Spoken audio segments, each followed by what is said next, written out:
குல் யா இபாதியல்லதீன அஸ்ரஃபு அலா அன்ஃபுஸிஹிம் லா தக்னது மிர் ரஹ்மத்தில்லாஹ். அல்லாஹ் சொல்கிறான், வரம்பு மீறி பாவம் செய்த என் அடியார்களே.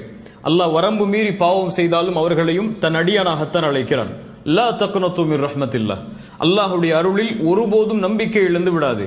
இன்னல்லாஹ யக்ஃபிரு ذுனூப ஜமீஆ. அல்லாஹ் எல்லா பாவங்களையும் நிச்சயமாக மன்னிப்பான். பாவம் செய்து விட்டேனே அல்லாஹ் மன்னிப்பானா என்ற நினைவு உன்னுடைய உள்ளத்தில் ஒருபோதும் வரக்கூடாது. ஷிர்க், இணை வைக்கக்கூடிய பாவம் தான். அல்லாஹ் மன்னிக்க மாட்டான் ஷிர்க்குடைய நிலையில் மரணித்தால்.